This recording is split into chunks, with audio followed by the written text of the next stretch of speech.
Let's talk about those musical guests you had. Mhm. Duke Ellington was one of them. Do you want to talk Mhm. about his appearance on that?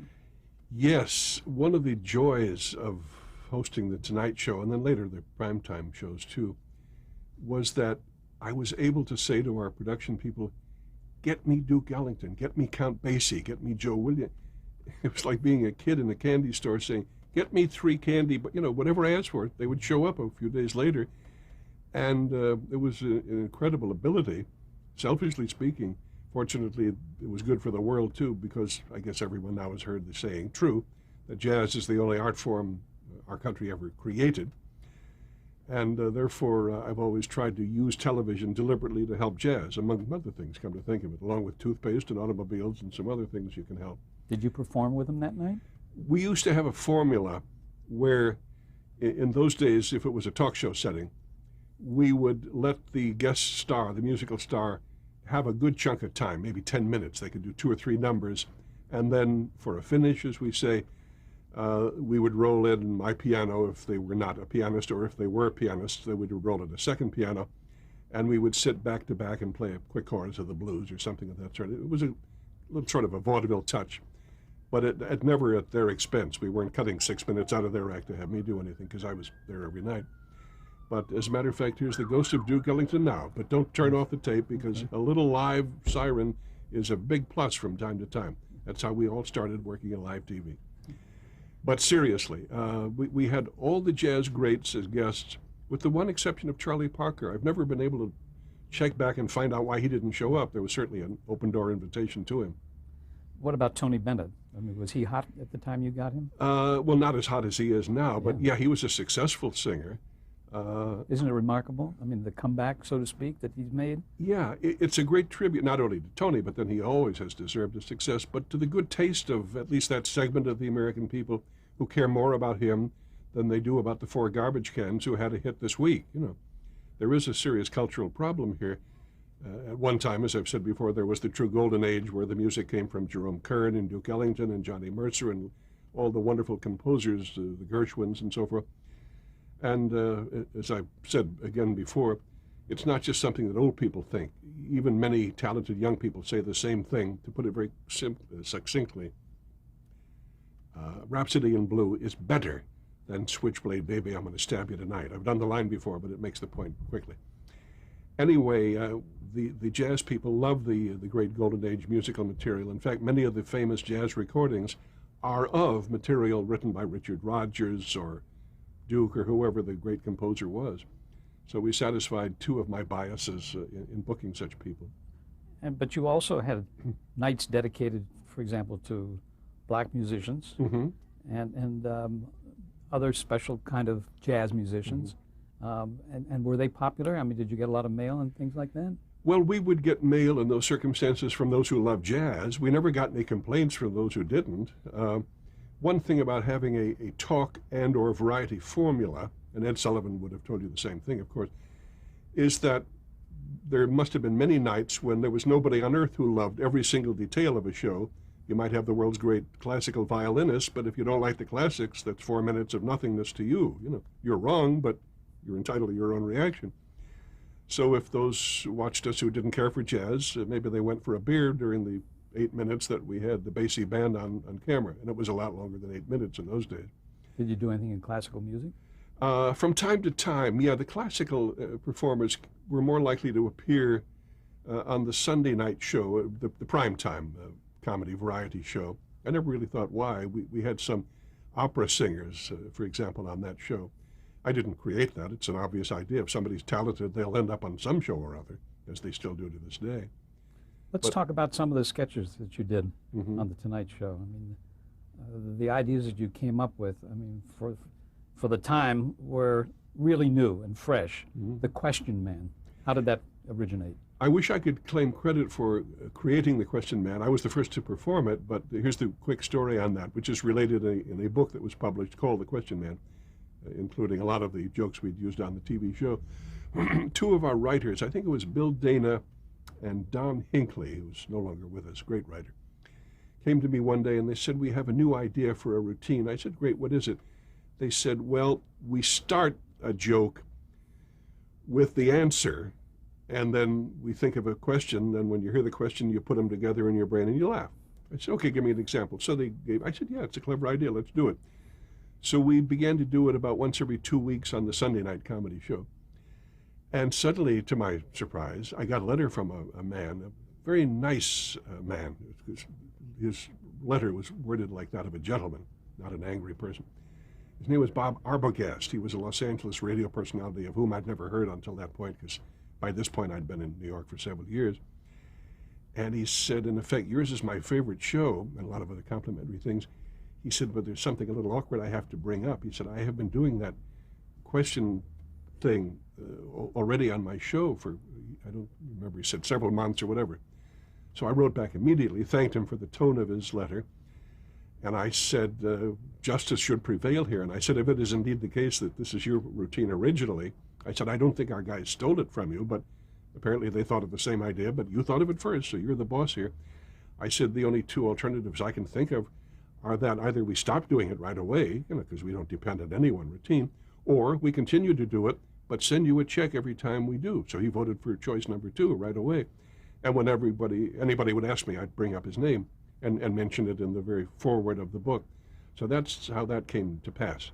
How gracious of you to do that. I don't think I was gracious. I didn't want the man suing me, and I never liked to take other people's. So many people took my material, I didn't want to be guilty of that same crime. So that's how that started. In other words, it was not of my origination. Can you remember any of those question man situations where you got into trouble of any kind?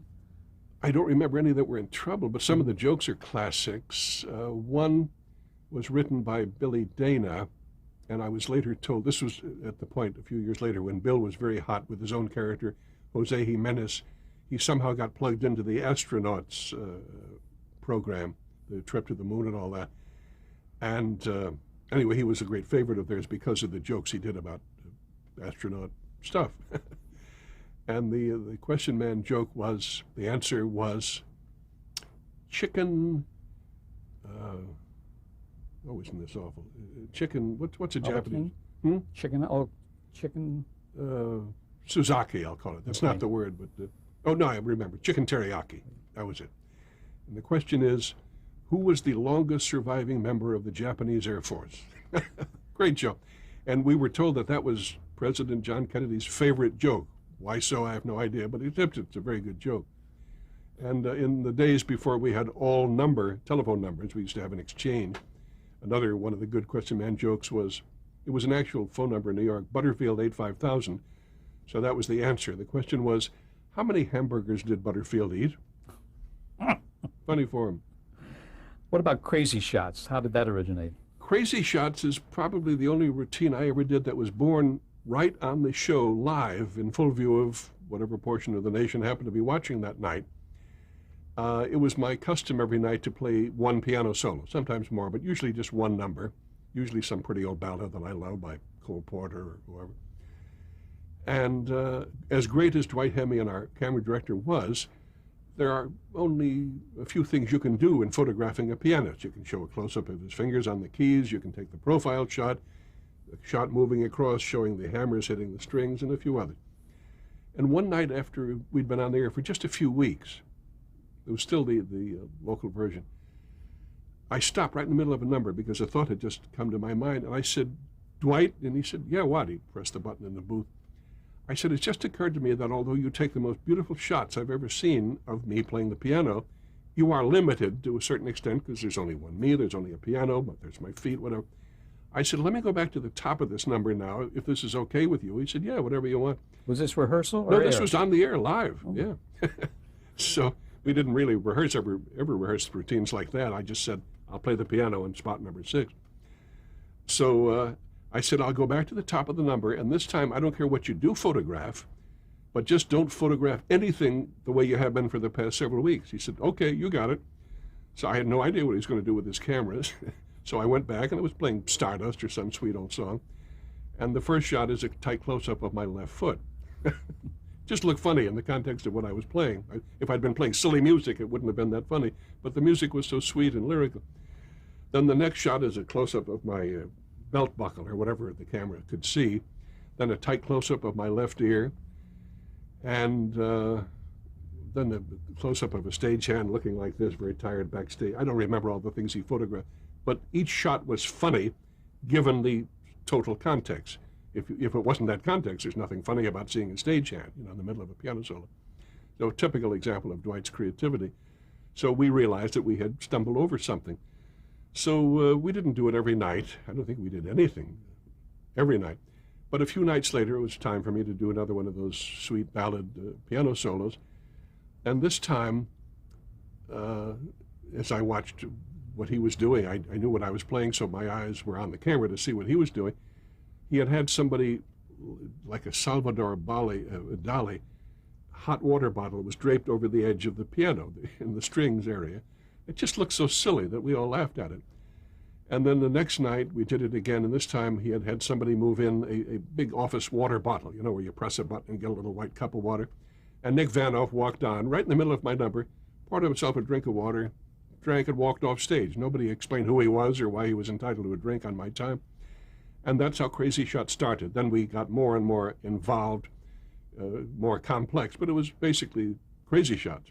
And it was all ad-lib. Well, once we got into the formularizing of it, it wasn't ad-lib. Dwight originally ad-libbed it, according to the terms I've outlined. But then later our writers would dream up funny stunts. And finally, by the time we came to, this is 2 or 3 years later, to doing the primetime comedy show, we realized we had a good, strong 3 or 4 minute bit. And then, of course, the planning became more complex. In one instance, we moved into a fairly close shot of an Egyptian sarcophagus, one of those big forms that contained a human body. And an unseen hand at a certain point opens the front of it so you can see what's in it. And what's in it is Steve Lawrence on the phone. Yeah, will you leave me alone? And he shuts the door, stuff like that. We talked briefly about other comedians using your material, and you seem to be quite accepting of it. How do you feel, really? I mean, deep in your heart, about when you see, for example, the Letterman show open with the monologue and the banter to the orchestra leader and everything that you originated? Well, that's a sort of a formula which, while our show may have been the first to do it, nevertheless isn't in itself creative. So I didn't mind that kind of a thing, because it just seemed to make such great sense that if they had done it first, I might have ended up doing it myself. But there were other very specific routines that were borrowed, and that's obviously not right. In fact, in the history of vaudeville, such offenses were viewed much more seriously, and there was an understandable reason for that. If you do a TV talk show, you're on every night for 60 or 90 minutes, and a week later, people can hardly remember what you did 2 nights ago. So if occasionally a joke or a routine is stolen, so what? But in vaudeville, a man's whole career would sometimes consist of a good, strong 8 minutes or 14 minutes in a song or whatever. So if they stole one of those routines or a good chunk in your routine, that was major theft. And sometimes there were threats of fisticuffs and lawsuits and statements in Variety and so forth about it. But it's become quite common in television. God forbid, at some point, I might have myself done something that, well, I thought it was original, either with me or my writers, as in the case of the Question Man story I told you. I thought that was totally original, and as soon as I found out it wasn't, we made the proper, fair adjustment. But there was one instance where, and this applies only to jokes, not routines, where I came up with exactly the same joke about 25 years before one of the great Jewish writers of the century. I wish I could recall now whether it was Sholem Aleichem or whichever one it was. You remember the joke?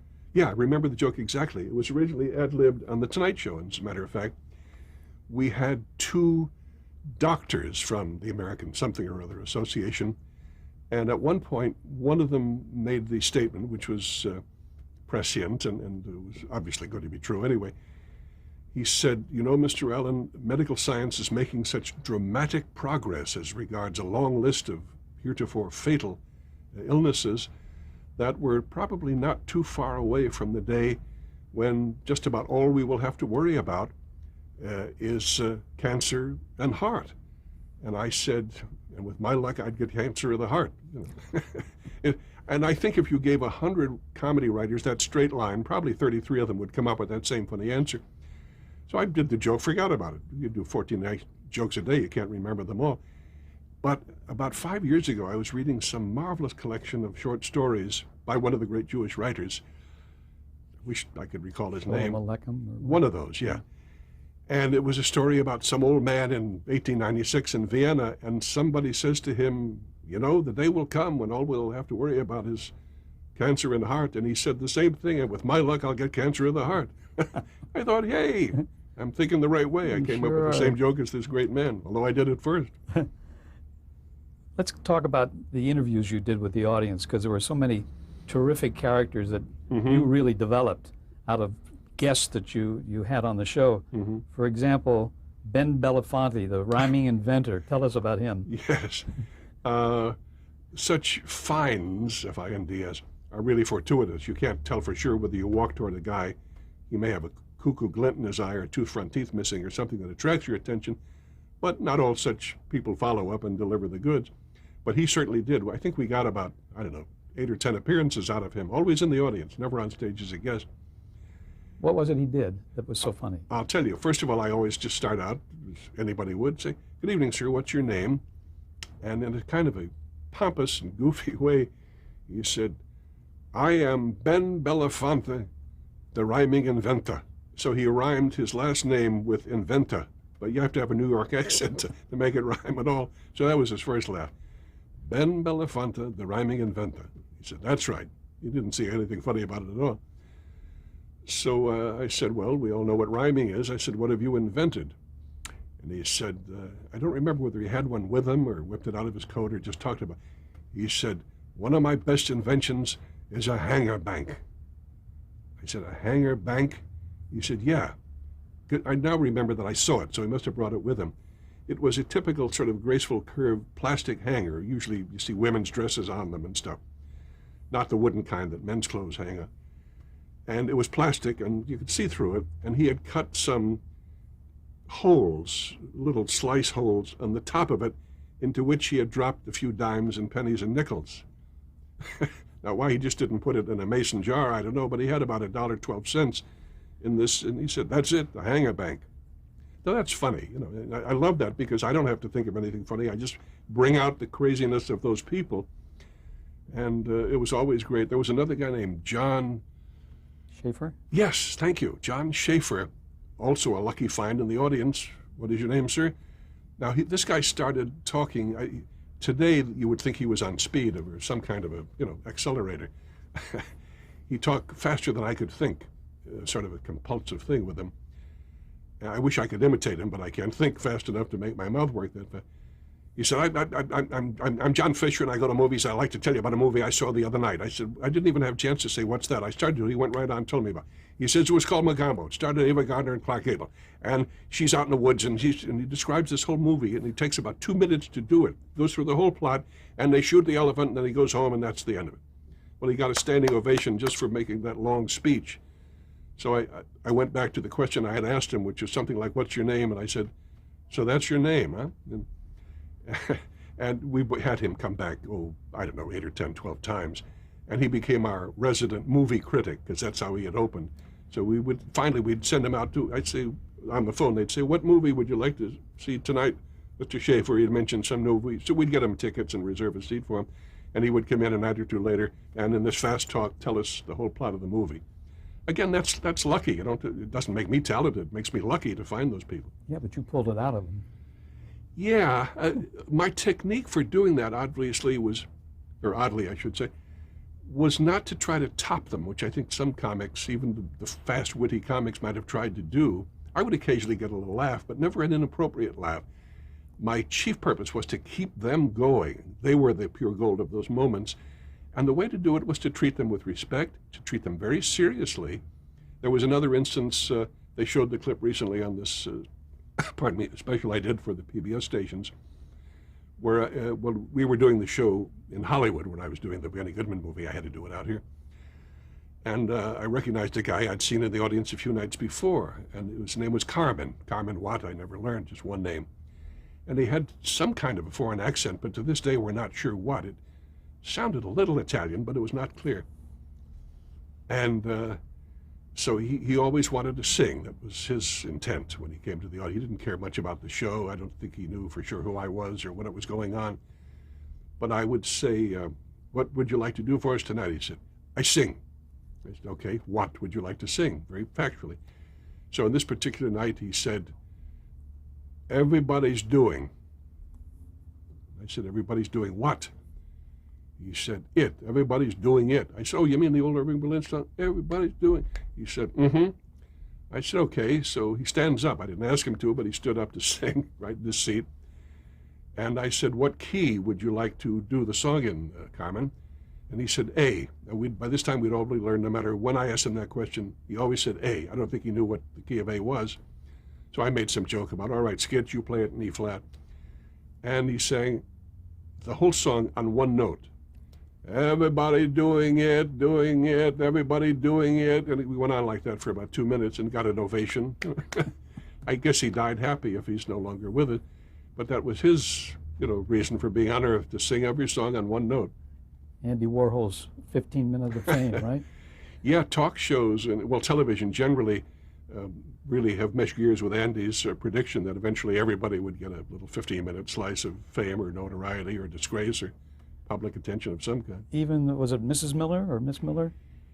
Yeah, there were two women who were tucked under that particular heading. The original was a woman named Dorothy Miller, who I quote, discovered, end quote. I use the word facetiously, although she was never on television before she worked with me. In fact, I originally ran into her on radio before I got into regular full-time TV work myself.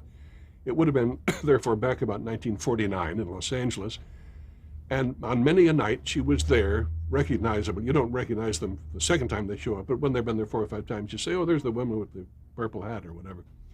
So her name was Dorothy Miller, and somehow I've always been able to pick out the eccentrics in a crowd of 200 people. If anybody was, like if Susan, who's the famous, Sharon Stone, I mean, if Sharon Stone were in my audience, I would never have talked to her. I might have stared at her because she's so beautiful, but I never would have tried to get laughs with her. If somebody looked like Tom Cruise or what, no, not interested. But if somebody looked a little sideways, I would head for them right away, and never missed. They were always there. Anyway, Dorothy Miller used to travel some long distance to get to the show, and so I finally moved to New York to make a big jump here. And one of the first nights I walk out in New York to do there she is in the audience again. I said, my God, did you come from all the way from California to sit in our show? She said, no, I came here because of your show, because I want to see it all the time, so I work here now in Philadelphia. We were in New York. I said, wait a minute, you just said you work in Philadelphia, and we are in New York right now. She said, that's right. I said, when do you get here? She said, I take a 2 o'clock train in the afternoon. Takes me a couple of hours, and I come in time for your show. So she was always marvelous. She didn't do anything specifically cuckoo, but she was so uninhibited and cute. Years later, Jane and I had her at the house for dinner. She brought her sister, and we kept in touch with her over the years. But she always showed up on all your remote locations. Yeah, and after her many years with me, she then adopted Merv Griffin, because he did talk show duty for a long, long time. And whenever I would fill in for Merv, which I occasionally did, or if I would just see his show, many a time she was there in that audience too. Was there another Miller woman? Years later, there was some other woman with the same name, but it was obviously a different woman. Another one of our old dependables from the Tonight Show days was a woman named Mrs. Sterling. Mrs. Watt Sterling, we never heard whether it was a woman's name, a man's name. And she was, as we say, a character. She always seemed to be wearing something that looked a little like a man's coat from World War I or something. It looked kind of khaki. And she was obviously a person of modest means. We never made any fun of how she was dressed. And also, I think she had a little dental problem or two. And the reason she showed up just about every night, I don't think she cared that much about the program. She never seemed to laugh at it much or applaud for the singers. She wanted to win prizes, and we used to very often give out, they didn't have to do anything to get a prize, but if I just talked to you, I'd say, thank you, and here's a pair of stockings or a comb or whatever we would hand out, a salami, whatever it might have been. So one of the things that we were giving away then was the Polaroid camera, which are now common, but in those days were new and dazzling. Think of it, to take a picture right now, and there it is. It's incredible. One of your sponsors? Yeah, they became my sponsors, so we had a few cameras. We'd give them away. And Mrs. Sterling would be determined as a pit bull to get right down to business. She didn't care about my questions or about commenting on the show. I would say, well, good evening, Mrs. Sterling, how are you? And she'd say, I'm fine, Mr. Allen, you're a wonderful person. Can I have a Pomeroy camera? Pomeroy, not Polaroid. So right away she was getting screams, and to this day never found out why. She said a lot of words wrong. She meant well, but the words didn't come out of her mouth right. And one night we gave her a camera and a broil quick and 3 pounds of spaghetti or whatever we gave her. And she said, I also have a daughter. I said, what do you mean? She said, you got a Pomeroy camera for my daughter? So those people were always pure gold. Let's go to the more serious aspect of your Tonight Show, and that was, on many occasions, you presented controversial issues and serious issues. Mm-hmm. Like, tell me about the show on organized crime that you did. Do you remember that one? Mm-hmm. Even if I wanted to forget it, I have not been allowed to. Some people remember it very clearly. I know you had some difficulties putting that show together. Yeah, it's unfortunately one of those stories that's a bit too long. I did a book some years ago called Rip Off about white-collar crime and corruption in our country. The full-length story is there if you ever want to consult it for the record. But it happened just when the show was going from a local show, the late night show, to the full network. So our last night on the air was a Friday, the end of the week. So I went in about 6 weeks before that point, and I said to a very nice gentleman named Hamilton Shea, who was running the station at the time, I said, Ham, I'd like to do something special, something unusual, our last night for under your control. He said, okay, what is it? I said, it's a show on organized crime. He said, what about it? I said, we're just here in New York. I said, you probably noticed the mafia seems to pretty much be running the city. And I don't think that's the way that it should be working out, and I'd like to say something about it. So he said, okay, go ahead. He didn't realize what he was getting into, and in all honesty, I didn't either. We finally did the show, but the closer we got to the air date, the more walls suddenly snapped into place in front of me. From the network or outside? The network itself never showed up, but I'm sure they found out about what I had in mind because attorneys of very estimable reputation got into the picture. One was famous. David Dubinsky, could that have been the name? Yeah. Anyway, he was representing the union movement. He said, we have received reports, Mr. A. He came to a meeting that you're going to be critical of the union meeting. And I said, you have been very poorly advised, sir. I said, I intend to be harshly critical of the mafia invasion of the movement, the union movement.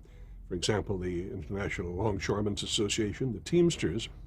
But I'm certainly not anti-union. I am pro-union. I have several cards right in my pocket. Proud to be. So he went away. It's too long a story to get into now, but basically there were a lot of people in New York who did not want me to do that show. But you did it. We did it, yeah. And, but it's a long story, and one result of it is that to this day, at least my mouth is saying this in 1997, there are still a few places, entertainment venues in this country where I am not bookable.